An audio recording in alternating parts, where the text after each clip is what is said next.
Hello, friends. Welcome to Kavita's classroom. I hope you're putting your heart and soul in this learning. So, let's begin with today's learning of the topic budget line. And when we talk about budget line, it's very much related to a consumer, his budget. Before proceeding ahead, I request all of you to like and share my videos. Okay. So when we talk about consumer's budget means the money which he carries for his expenditure. And the assumption for this chapter is we are going for only two goods, good one and good two. Okay. So when we talk about budget set and budget line, this is the representation of budget set where we are just giving the combinations, like this can be given in this format of 0 and 60, 10 and 40 as well, wherein we are talking about x-axis on the first space and y at the second place, right? How do we get to know that which is x, which is y? The things which are increased are written on x-axis and the things which are on loss are written on y-axis. So this presentation and this value is called budget set, the combination of two goods which he can purchase. Right. Here we have assumed that the price of good X is 2, Y is 1. Right. So this is priced at the rate of rupees 2 and this is at the rate of rupees 1 and the total money income with him is 60. Okay. So when the same is plotted on a piece of graph, right? So when we just go for some scale and when we talk about this combination, like we are to go for 0, 10, 20, 30 on x-axis. So I'm taking the scale of 10, right? 10, 20, 30 and 40. And here we need to have 60, 40, 20. So I'm taking the scale of 20, not a big deal. 20, 40 and 60. Scale can be your own choice. This is origin by default. So if I'm talking about for 0, we have 60. Okay. This. For 10, we have 40. For 20, we have 20. For 30, we have 0. So when we just join this becomes the budget line. Okay, so this is going to be, you should be properly labeling it by writing good 1, good 2 here, 0, x, y axis and all. Fine.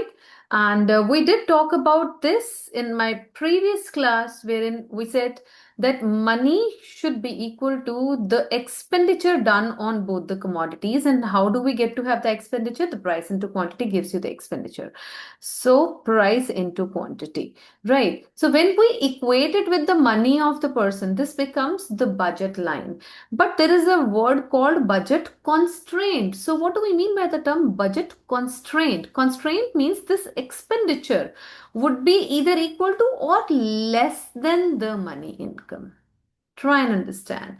When a consumer goes into the market, he goes for the expenditure of the amount he is carrying or less than that. But it is assumed that there is no credit allowed to him. So this less than equal to money, this expression is called budget constraint. This is the constraint in his expenditure. He cannot go beyond that. So this is called budget constraint. Okay. So budget line as we tried making, it's the same. They have taken the scale of 10 on both and you can have it otherwise also. That's altogether your wish. Now this is P1 into X1 plus P2 into X2 is equal to X. This is the equation of budget line. So this is budget line. You must know this. It's a good question for 1 mark, right? Proper labeling has to happen of good X and good Y, good 1, good 2, 0, X axis, Y axis. You must note one more point that if he is anywhere on this budget line, it means he is spending his money fully. If he is there below the budget line, it means he is making the expenditure less than what he is having, right? And this is beyond his capacity because this costs him more than what he has, right? So this is unattainable. If you talk about A, B and C, C is exactly equal to his money or the possession of money. A is less expenditure than the money, and C is beyond his money allowance, right? So he cannot attain this. And when we talk about the slope, now line AB is called price line. And when we talk about the slope, again, the same traditional formula. What do you mean by slope? Slope is the rate of change on Y with respect to X, right? And when we talk about delta Y by delta X, this is the change or the loss of good Y, good Y or good 2 with respect to the gain of good X or good 1, right? And when you just mathematically derive it, this comes out to be minus Px with respect to Py. I want all of you to learn this formula, that this is the price ratio. The budget line is equal to the price ratio of good X and Y.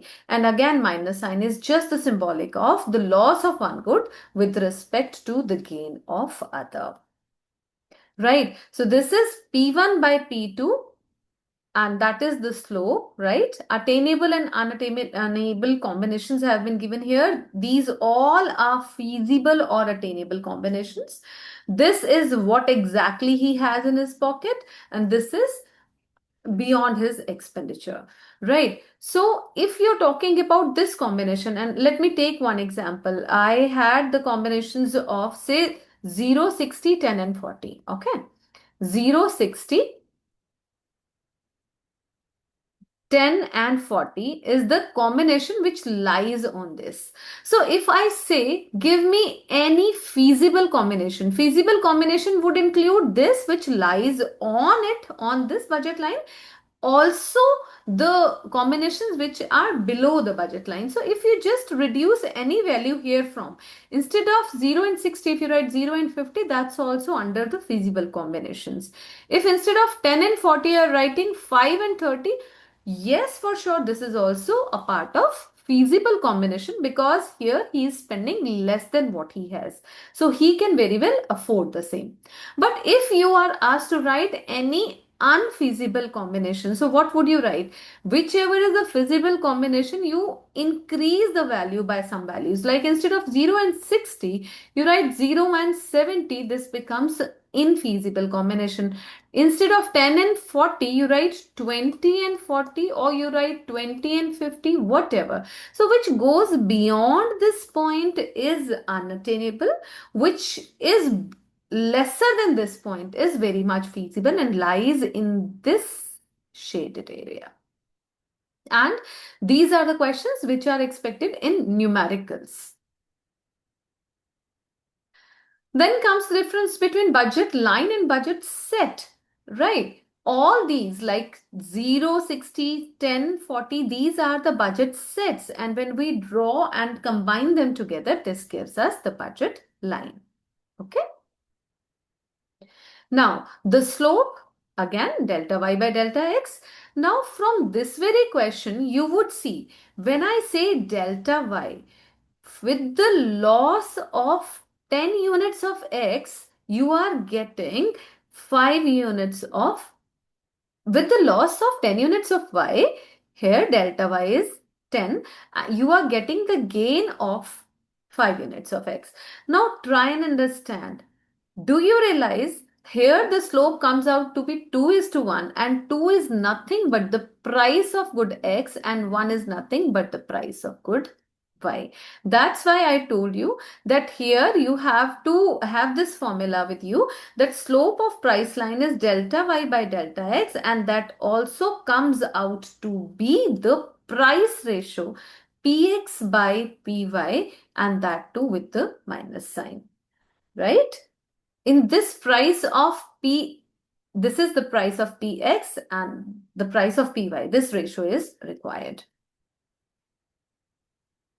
Right. Now, changes in the budget set or rotation and shift. We have already talked about the rotation and shift of PPC. On a very similar ground, you have the rotation and shift in the budget line also. You must note that whenever we are talking about shifting and rotation, it means the money income with the person is changing. Okay, so when there is higher money allowed and available with the consumer, the budget set shifts rightwards. And when the money is reduced with him, the budget set shifts leftwards. It simply means that he is now, in this case of increased budget set, he is able to buy more of X as well as of Y. And when the money income is reduced, he is now able to get lesser of X as well as lesser of Y.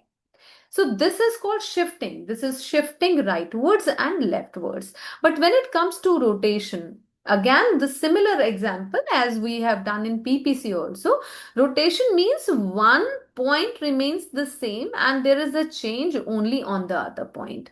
Now try and understand. Whenever there is a fall in the price of something, it means the things are now becoming cheaper. Cheaper means the consumer is now able to have more of that. So when PX falls, price of X falls, now the consumer can have more because of a better purchasing power or the real income. Right? Here, the prices of Y haven't changed. So we have kept Y as constant, but we are now able to have X in more quantity. On a very similar note, when the price of Y falls, so he is able to have more of Y now as compared to the previous situation. Right? On the contrary, if the price of X rises, what does it mean?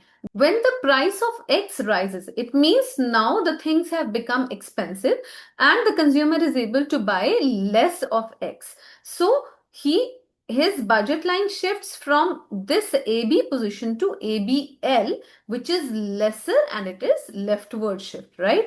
And now here in this diagram, the price of Y has risen. It means now Y has gone expensive. Hence, he is able to buy less of Y. Hence, it is inward or leftward rotation of Y, keeping X as constant.